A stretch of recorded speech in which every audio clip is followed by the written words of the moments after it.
Hi everyone, welcome to Crime for Sleep. I know you can't sleep, so I'll accompany you with crime stories that happened all over the world before we get to the story.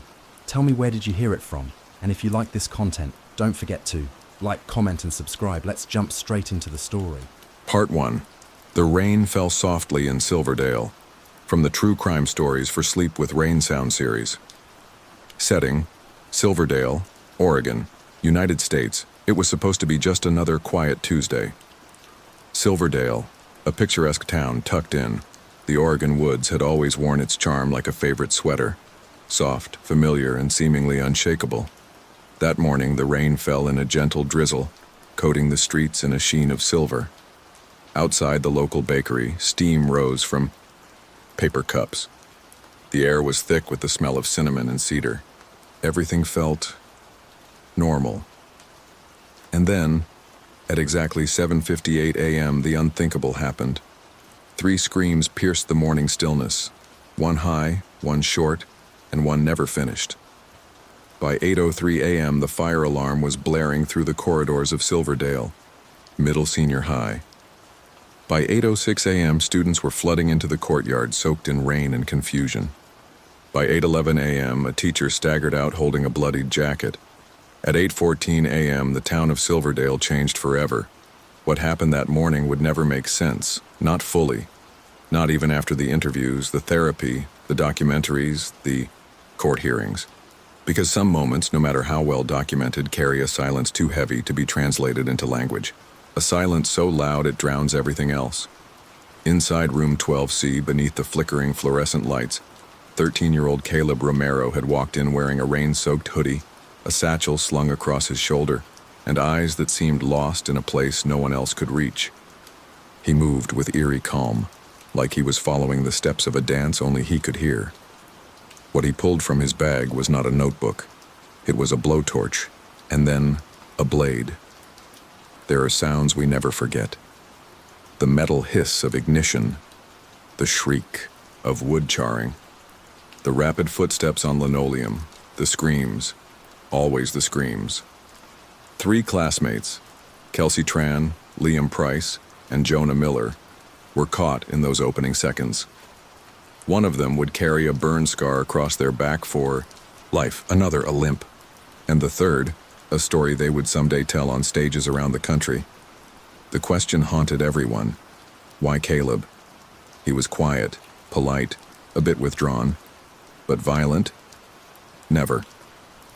The answer, as it turned out, was hidden not in a single event, but in the slow erosion of a soul left unattended. Silverdale had always prided itself on its sense of community. The kind of town where neighbors shoveled each other's driveways, where parents volunteered in classrooms and the school counselor knew every student by name. But that illusion was shattered as the police cars lined up outside the school like tombstones. The news vans arrived by noon. Reporters scrambled for the best angle, but they didn't see what the students saw. They didn't see Caleb curled up in the back of the hallway after the attack, whispering to himself, "I didn't want to. I didn't want to. I just wanted it to stop." In his pocket, they found a letter folded 4 times, stained with rain and ink. "Dear Mom, I love you. I'm sorry. I tried to tell someone, I really did. But they didn't listen. Please don't be mad. I'm just tired. So tired. Love, Caleb." That single note would become the most analyzed piece of paper in Oregon's recent history. And still, no one could agree on what it truly meant. As Caleb was taken into custody, not a single person in the crowd jeered. There was no shouting, no name-calling. Just a stunned silence. A silence heavier than judgment. Because for the first time, the town wasn't looking at a monster. They were looking at a mirror. Parents wondered what signs they might have missed in their own children. Teachers reviewed disciplinary records with trembling hands. Students formed circles in libraries, dorms, and cafeterias, whispering things they had never said aloud. I saw him cry once. I didn't know what to say. He sat alone every lunch. We thought he liked it. He told me he was scared. I laughed. I never asked if he was okay. By evening, the rain had returned. But this time it didn't wash anything away. It revealed what had always been there, layers of unspoken grief, unseen pain, unheard pleas. The media would later dub it the Silverdale Flame. But for those who lived it, it wasn't fire. That defined that day. It was silence. The silence of a boy who had tried to be heard, and the silence of a town that had tried to move on too quickly. What followed wasn't just a criminal case. It was a reckoning. In the days after the attack, as Caleb awaited trial, something strange happened in Silverdale. People started listening. Maria Romero, Caleb's mother, stopped hiding her face in public. Instead, she stood at town hall and said, "You want to know where it went wrong?" It wasn't Tuesday morning. It was every Monday before that. She shared stories of her son's years of therapy requests being delayed, his missed evaluations, the bullying complaints ignored because boys will be boys. A teacher confessed she'd flagged Caleb's sudden drop in grades, but never followed up. The school counselor admitted that due to district cuts, she was handling 425 students alone. Suddenly, the picture grew larger than one boy, one act, one tragedy. It was a system. It was a pattern. It was a wound beneath a bandage left too long. And yet something beautiful emerged. Students formed a group called Echo, a peer-led initiative where teens could anonymously write letters about what they were feeling, fearing, and needing. Some letters were funny, some heartbreaking. Some just said, "I'm here." A local podcast titled The Inside Voice featured weekly episodes with Silverdale teens sharing their truths. One of the first episodes, Jonah Miller telling the world what it was like to forgive someone who almost took his life. "He's not just what he did," Jonah said. "None of us are." And now, if you've made it this far, we ask for just one thing. Subscribe to this channel. Because stories like this deserve to be heard. Because behind every shocking headline, there's a human story, full of nuance, hope, and healing. And because we want to keep telling them, with compassion, with honesty, with purpose. Interactive moment for you, the listener. Here's a small question, just for reflection, just for connection. If someone in your life seemed withdrawn, would you, A, give them space because they might need it, B, gently check in, even if you're not sure what to say? Drop your answer in the comments, A or B. Let's start a conversation, because listening is where healing begins. Stay with us. There's more to this story, much more. The branch in the night after the tragedy, Silverdale wore its grief like a cloak, quiet, heavy, and ever-present. It settled in the spaces between words, in the downcast glances at grocery stores, in the quiet pause before answering the phone. There were still birdsong mornings and children's laughter echoing from porches, but underneath it all, the pulse of the town beat differently, slower, uneasy. Caleb Romero's name became a whisper, too sacred and too dangerous to speak aloud. No longer was he just a boy with a shy smile and a talent for drawing trees. He was the question no one could answer, the boy who broke the illusion. The mirror cracked straight down the middle, and yet in the hushed corners of the community, stories began to emerge, pieces of Caleb not framed by the horror, but by the truth of a life that had been unraveling in plain sight. Detective Elise Danner, who had been assigned to lead the post-incident inquiry, was no stranger to complex cases. But this was different. This wasn't about motive. This was about meaning. She drove daily to Silverdale from Eugene, nearly 3 hours away, despite the protests of local officers who thought her involvement would make things worse. Elise didn't care. She believed in stories, in patterns, in the quiet rhythm of overlooked details. Her first stop was the Romero household, now half covered in press tape and wilted flowers. Maria Romero opened the door slowly, her eyes sunken but dry, her voice calm but distant. "I've told it all before," she said. "But maybe telling it again will make someone finally listen." They sat at the kitchen table, a sunbeam cut, across a stack of unopened mail and a cup of tea that had long gone cold. "He was born on a rainy Tuesday," Maria said. "Just like the day it happened, I remember thinking, this boy was going to feel everything too deeply. Like me." Elise listened, not interrupting, not probing, Just receiving. Maria spoke of a sensitive child, one who cried at Disney movies and built fairy houses in the backyard, who hated loud noises and wore the same green hoodie until it frayed at the sleeves. He didn't like birthday parties. He preferred quiet mornings with a sketch pad and lo-fi music humming in the background. The stories unfolded like petals. His love of science, his nightmares, the way he flinched whenever someone raised their voice, his first panic attack in 3rd grade, the counseling sessions they could no longer afford after his father left, the teachers who labeled him distracted, difficult, defiant. But he wasn't defiant. He was drowning. Maria handed Elise a shoebox full of Caleb's notebooks, some filled with math scribbles, others with elaborate drawings of twisting forests and hollow-eyed figures walking through rain. On one page, scrawled in shaky ink, was a single sentence. I'm not sure which hurts more, being invisible or being seen too late. In room 18 of the Silverdale Counseling Center, Kelsey Tran sat cross-legged in her therapist's office, her hands folded tightly in her lap. The burns on her left side had begun to heal, but the scar running from her ribs to her back would remain. She didn't talk about Caleb in the beginning. She talked about birds. I watched a robin today, she whispered. It was building a nest, bit by bit, a piece of straw, then some twine. It was like watching someone create safety from chaos. Only weeks later did she say his name. He was kind to me once, Kelsey finally confessed. 6th grade, a boy pushed my books out of my locker and laughed. Caleb waited until everyone left and helped me pick them up. She paused, picking at the hem of her sleeve. I told everyone he was weird, and he was, but that day, he was kind. Outside, the rain picked up, tapping gently against the window. She lowered her voice. I saw it in his eyes that morning. He wasn't angry. He looked gone, like something had taken him away from himself. Detective Elise Danner interviewed more than 70 people over the course of 2 months. She pieced together a story that had never been told in full. In the months leading up to the attack, Caleb had begun skipping lunch.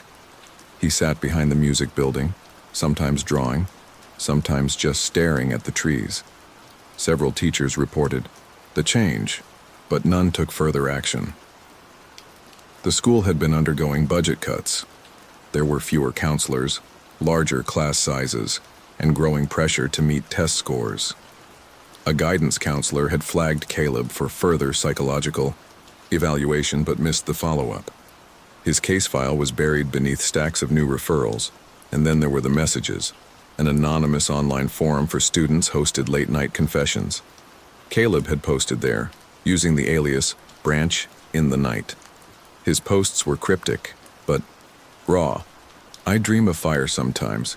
Not because I want to hurt anyone, I just want to feel warm. If someone says I'm fine too many times, does it stop meaning anything? What happens when your heart goes numb, but your hands still shake? One post just days before the incident read, "They say it gets better, but what if you don't get better with it?" No one ever replied. Meanwhile, the community's grief began to take shape in strange and beautiful ways. A local artist painted a mural on the side of the library. 3 children standing beneath a willow tree, each holding a lantern. The mural was titled, "Break the Silence." Teachers began holding open hours before and after school, not for tutoring, but just to talk. One hallway was renamed the Listening Tree and filled with small notes taped to the wall. I feel scared sometimes. I miss my brother. I'm still healing. Thank you for asking. Students read them daily. Some added their own. The Silverdale School Board approved funding for a trauma-informed training initiative. Instead of focusing only on discipline, teachers learned to ask new questions. What happened to you? Rather than, what's wrong with you?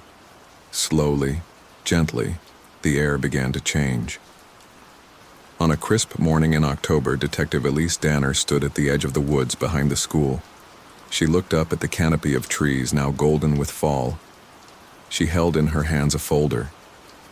Inside, it Caleb's note, printouts of his forum posts, witness statements, a copy of his sketch of a boy sitting under a tree in the rain. She closed it slowly. Justice, in the traditional sense, had already moved forward. Caleb had been declared competent to stand trial. But Elise knew that the story didn't end in a courtroom. It ended, or rather transformed, when the pain was no longer hidden.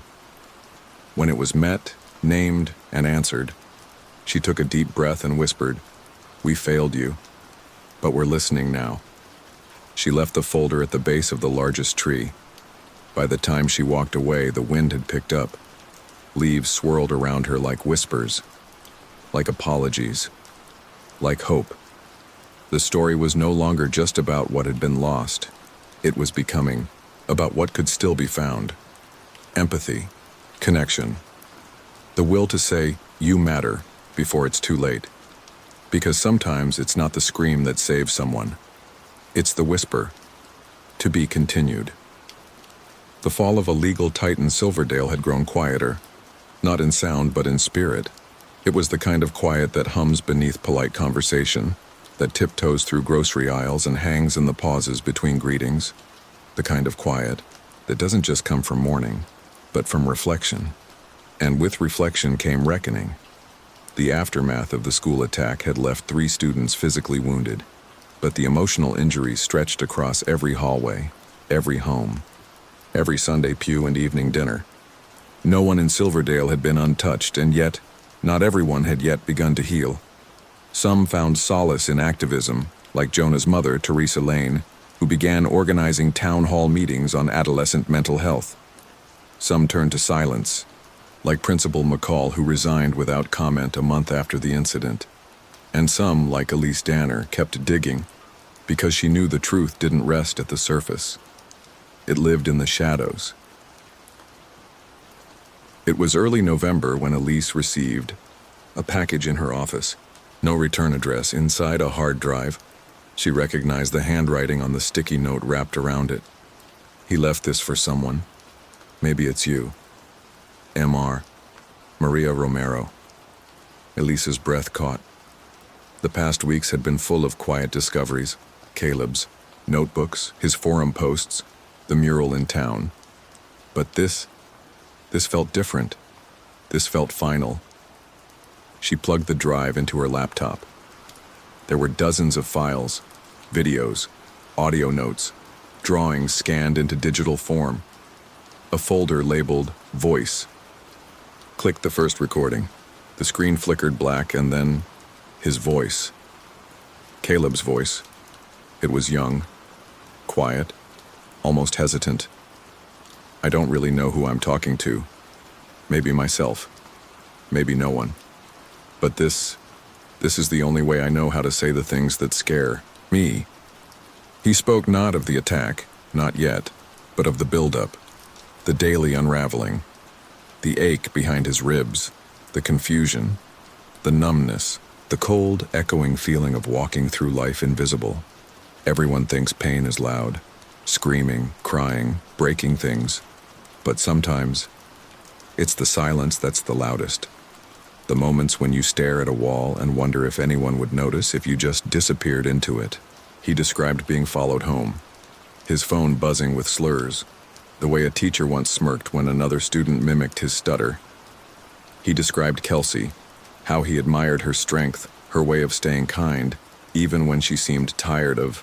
He described Jonah, how they'd shared a laugh once in 7th grade during detention and how that one moment kept him going for a week. And he described Liam, not with hatred, but with sorrow. He reminded me of everything I wanted to be. Confident, loud, chosen, but sometimes he made me feel small just to feel bigger himself, and I think maybe I hated myself more for still wishing he'd notice me. Elise sat with the words like one sits with a storm, still, humbled. This wasn't a manifesto. It was a mosaic of longing. Back in town, changes were still taking root. The Silverdale Unified School District launched the ECHO Project, a peer mentorship program designed to catch the falling before they hit the ground. It paired upperclassmen with middle schoolers and trained them in emotional check-ins, active listening, and mental health first aid. The idea wasn't to stop the next Caleb Romero. The idea was to make sure there never had to be one again. Kelsey, volunteered to be one of the first mentors. When asked why during a local interview, she said something simple. Because no one should feel alone in a room full of people. Her words rippled. They appeared in newsletters, on murals, even etched onto bracelets the students wore. Elise watched all this with cautious hope. Progress was never perfect, but it was movement, and in the face of tragedy, movement was sacred. Still, one thread remained tangled. The trial. Caleb was being held at the Juvenile Rehabilitation Center in Medford. His legal team was building a defense rooted in trauma, undiagnosed mental illness, and systemic failure. Prosecutors, however, pushed for adult charges. Elise had spent hours poring over the legal files. She understood the weight of what Caleb had done. 3 students harmed, lives altered, trust broken. But she also knew punishment wasn't the same as justice, so she requested a visit. Not as an officer, as a witness to a boy who once drew trees in the margins of math worksheets. The center was gray and sterile, neutral. But as Caleb walked into the room, there was something jarringly human about him. He was thinner, paler, but his eyes, they were still full of questions. He sat across from her and said nothing for nearly a minute. Finally, Elise asked, "Why did you choose that day?" Caleb stared down at his hands. "Because it was the anniversary of when I stopped believing I mattered," he whispered. 3 years earlier, almost to the hour, was the first time I tried to tell someone I wanted to die. They said I was being dramatic. Elise didn't flinch. Caleb continued, "I didn't want to hurt anyone. I wanted someone to finally see that I was hurting. But I got lost in it. The pain got louder than my thoughts. I became something I didn't recognize." Tears welled up, but he blinked them away. "Do you think people can come back from that? Not just be forgiven, but actually matter again?" She took a breath. "I think redemption is real, but it's not something anyone can give you. It's something you choose to build brick by brick for the rest of your life." They sat in silence, 2 people connected by 1,000 broken pieces. And for the first time, Elise saw Caleb not as a boy lost to darkness, but as one still searching for light. When she returned to Silverdale, the clouds were breaking. The sun filtered through in streaks, soft, golden, forgiving. She passed the mural again. New lanterns had been added. She passed the listening tree. The notes were changing. Less about pain, more about growth. "I asked for help today. I forgave someone. I'm trying again." And near the bottom, a fresh note in careful handwriting. "I'm not where I want to be, but I'm not where I was." Ciara Elise smiled, and for the first time in a long time, it reached her eyes. This part of the story wasn't about the event anymore. It was about what followed. The quiet work of mending, the slow, sacred act of becoming, and how even in shadows, the truth waits patiently for those willing to see. Web of lies and love. There was a quiet hum to the winter in Silverdale that year. Not from snow, it rarely snowed this far west, but from the stillness that follows storms, a season of waiting. A pause in the rhythm of life where wounds settled beneath the surface and healing crept in slowly, silently. In the weeks after the preliminary hearings, the town's focus shifted, no longer just about Caleb Romero, but about everyone left behind, in the wake of his pain. The attack had pierced the center of the community's identity, and now every teacher, every parent, every counselor bore the weight of asking themselves the same question: what could I have done differently?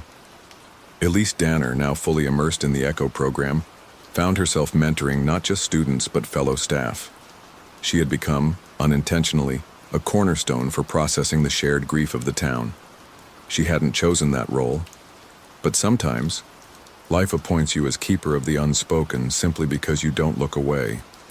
Each week, she led a circle of teachers in a vacant art room. They called it Break the Silence, a nod to the mural painted downtown. It wasn't therapy. It wasn't structured. It was storytelling, confession, reckoning. And in those vulnerable hours, People began to unburden themselves of things they hadn't dared name aloud. Mr. Kepler, the science teacher, confessed he had noticed Caleb withdrawing months before the incident, but was too overwhelmed by his own divorce to follow up. Ms. Ramirez, a new guidance counselor, said she'd ignored a flagged journal entry from Caleb because the system's backlog had buried her in 30 other at-risk profiles. None of it was said with the aim of shifting blame, only to understand, to face what had been missed. Elise reminded them that failure was never a single act, but a chain of unattended alarms, and healing would have to follow the same shape, not a single apology or policy change, but a chain of consistent, compassionate actions. Meanwhile, Kelsey Miro, now something of an emblem of resilience, had quietly started visiting Caleb at the juvenile facility. Her mother didn't know, neither did the media. It wasn't for show. It was for something deeper, something neither of them could quite name yet. Their visits were short. The first time, they said almost nothing. Caleb stared at the floor, and Kelsey watched the clock, but she came back, again and again. By the third visit, he asked her why. She paused, then answered, "Because what you did doesn't erase what I know about you." He looked confused.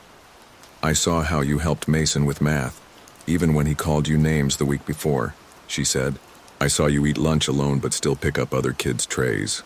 You're not what happened that day. You're everything you were before it, and everything you could be after." Caleb didn't respond, but he cried, and Kelsey didn't move to comfort him. She just sat, stayed. Let the silence be safe again. Back at Silverdale Middle Senior High, a new energy was taking shape. Jonah had returned to school, slowly at first, attending a few classes from the resource room. His shoulder had mostly healed, but his spirit took longer. He rarely spoke in class, and Elise noticed he winced every time someone raised their voice, even in laughter. But one day, in February, during a literature discussion on Of Mice and Men, Jonah raised his hand. He didn't answer the teacher's question, he just asked, "Why does everyone forgive George but not Lenny?"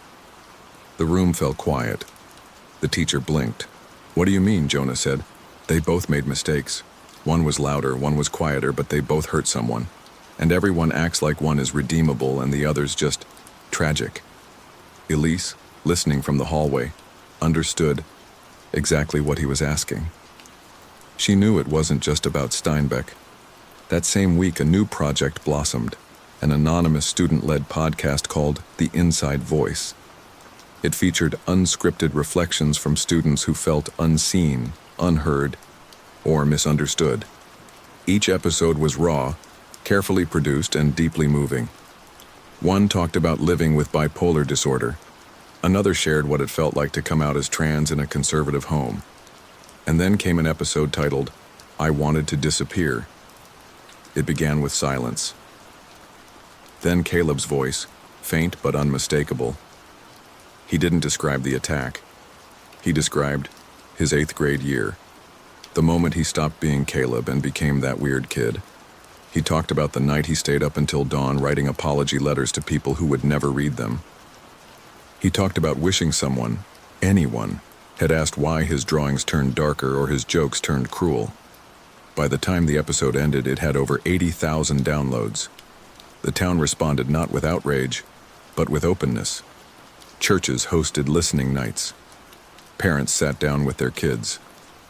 People started sharing things they hadn't before, because finally there was permission to do so. The mayor declared the 3rd week of March Mental Health Awareness Week in Silverdale.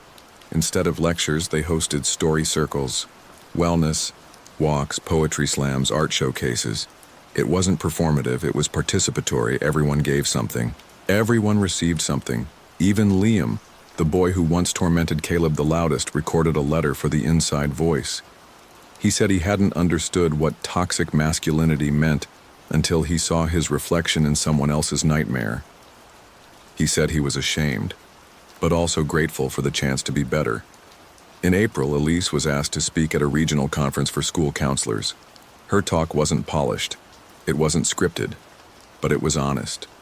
She told the story of a boy who once tried to disappear. She told the story of a girl who made silence feel safe again, and a community that, instead of sealing its cracks with shame, planted seeds in them. By May, the mural on Ashbury Street had grown. It now stretched 2 buildings wide. One side still bore the silhouettes of the victims, but now they were joined by floating lanterns, each held by a faceless figure reaching out to another. Above them, painted in cursive, across a skyline of soft blues and warm golds, were the words, "We are the echoes we leave behind." And just beneath that, a newer line, added last, "Let them echo kindness." The season was shifting again, the wind softer, the days longer. Not every scar in Silverdale had faded, but the silence, it was no longer empty. It was full of echoes. The bullet, behind the badge. The first leaves had returned to Silverdale, and with them came the sounds of spring, the chirp of morning robins, the hush of wind weaving through the cedar grove behind the school, and the gentle thrum of life beginning again. It had been more than a year since the attack, and while the pain no longer clung to every corner like morning frost, it hadn't vanished. It had transformed, settled into the roots of the town's memory, growing quietly into something else. The community didn't forget Caleb Romero, but they no longer whispered his name like a ghost story. They said it with intention, with gentleness, with questions that no longer demanded blame, but understanding. In early May, a ceremony was held in the center of town.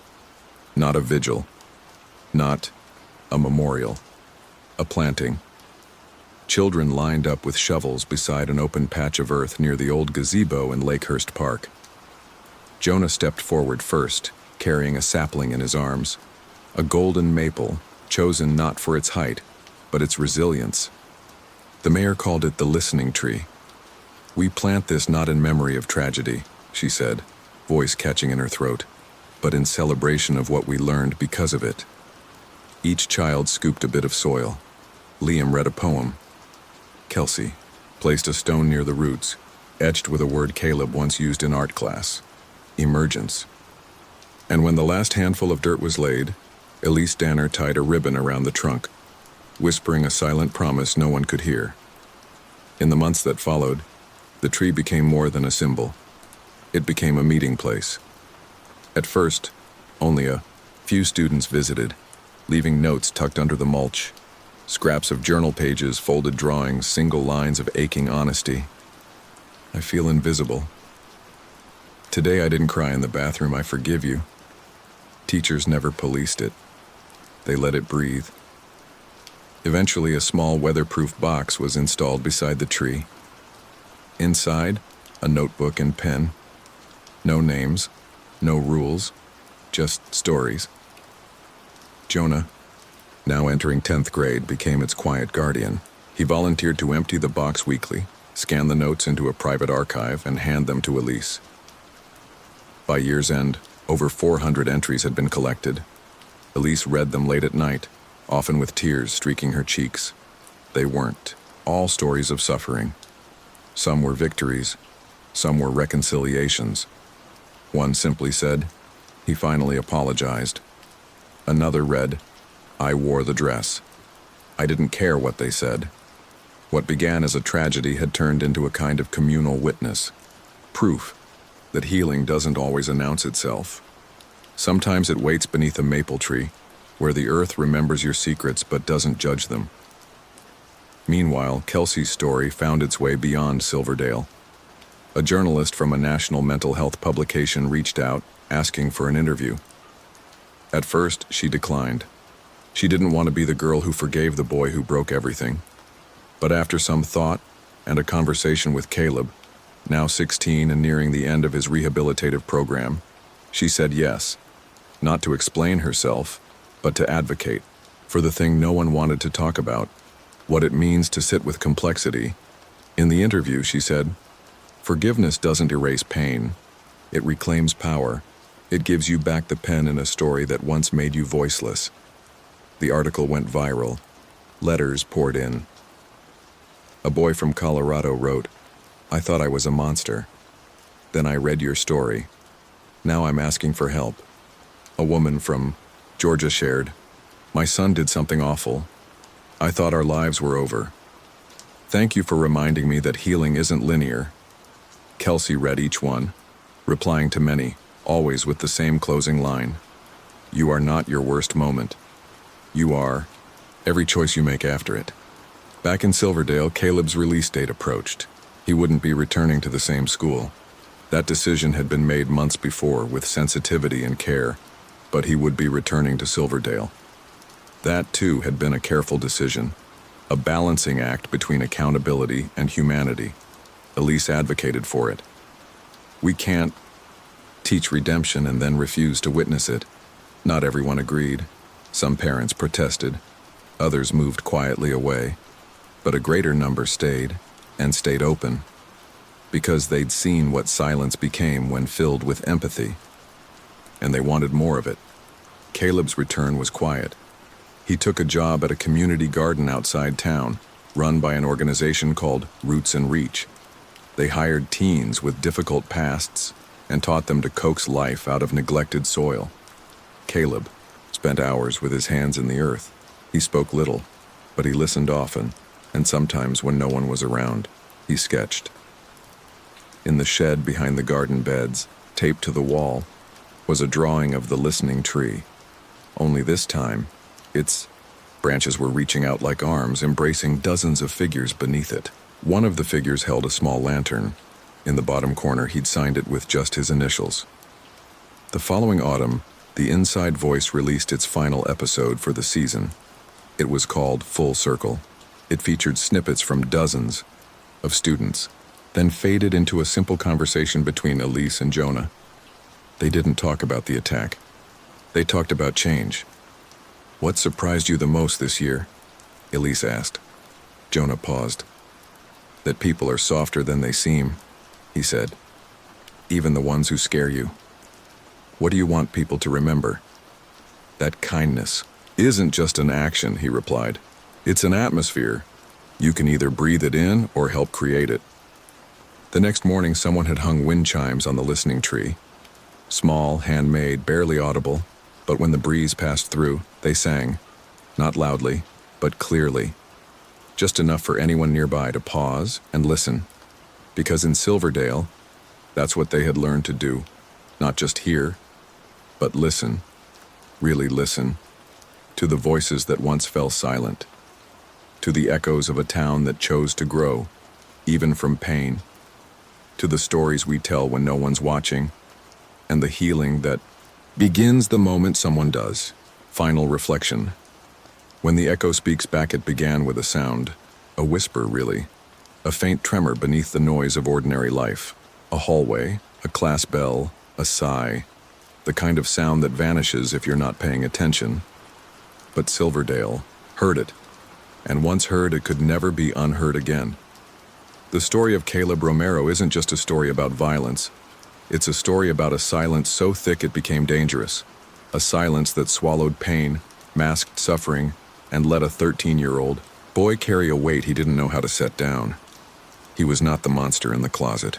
He was the child sitting quietly in class, drawing shadows in the margins of his notebook while no one asked what they meant. He was the boy whose trauma didn't shout, but who eventually did, in the most devastating way possible. And what came after the knife, after the blowtorch, after the chaos and screaming, was something even more staggering. A town that chose not to turn away. This story didn't end with sirens.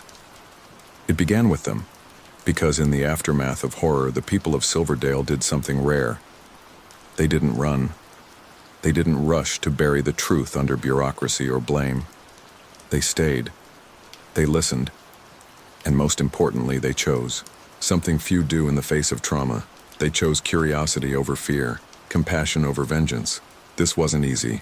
Nothing about it was. Kelsey didn't forgive because it was easy. She did it because she refused to carry the weight of hate one day longer. Because the pain Caleb caused her would not be the end of her story. Because she saw what others couldn't or wouldn't. That hurting people hurt people. And cycles only break when someone dares to interrupt them. Jonah didn't rebuild because someone told him to. He did it because he couldn't sleep at night knowing the silence had won. Because when he picked up that microphone and started the inside voice, he gave others the one thing Caleb never had: a safe place to say, "I'm not okay." Liam, who almost didn't survive, didn't disappear into bitterness. He studied trauma, learned the language of resilience, and now he teaches others that healing is not a straight line.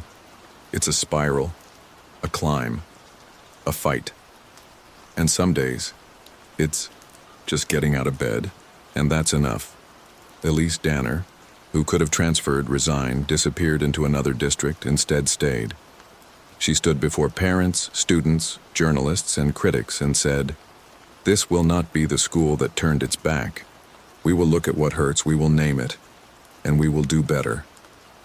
And Caleb Dot, the boy who lit the match, he didn't vanish into a cell or get reduced to a mugshot on a newsreel. He sat in a room for months and rebuilt himself from the inside out. He met therapists, mentors, volunteers. He cried, he screamed, he got quiet, and eventually, he began to speak. He faced Kelsey's eyes and didn't flinch. He faced his mother's forgiveness and didn't run. And most of all, he faced himself. Something many grown adults never find the courage to do. What grew from that firestorm wasn't revenge. It was rebirth. From a bench under the listening tree to the rows of crops in the community garden where Caleb replanted his life, Silverdale became a place where difficult stories didn't get erased. They got transformed. The programs birthed. From the tragedy, Echo, the inside voice listening tree, Roots and Reach weren't flashy government initiatives. They were human solutions. Slow, local, real. They weren't perfect, but they were honest. Because the truth is, healing isn't poetic. It's messy. It's non-linear. It backslides and doubles back and stumbles forward again. And yet, in the rubble, there is always a hand if you're willing to look for it. This story teaches us that trauma doesn't end with the act. It reverberates. But so does hope. One ripple can change everything.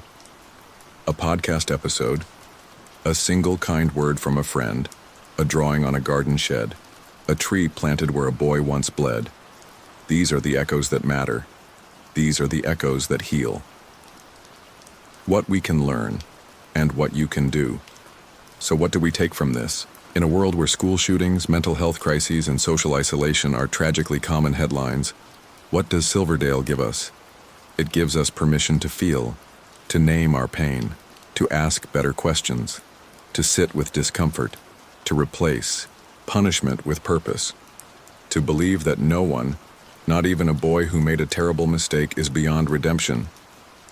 If you've ever felt unseen, like Caleb, if you've ever felt broken, like Kelsey, if you've ever wanted to help but didn't know how, like Elise, this story is your invitation, not to fix everything, but to start. Start by listening, to yourself, to others, to the quiet tremors in the room. Start by creating safe places. Whether it's your kitchen table, your classroom, your workplace, or your comment section. Start by telling your story, or holding space for someone else's. You don't need a microphone. You don't need a title. You just need to care. And then, show up. Again, and again. Because the smallest act of presence can interrupt the largest storm. Your turn. Let's reflect together. Before you go to sleep tonight, take a moment to reflect. What kind of echo are you sending into the world? One of fear or one of hope? Mini quiz. Time to engage. Let's see who's been listening closely to the story. Question. What did Jonah call kindness in the final episode of The Inside Voice? A decision. B, an atmosphere. Drop your answer in the comments. A or B, and feel free to share why you chose it. I'll be reading every response. We want to hear from you. What moved you most in this story?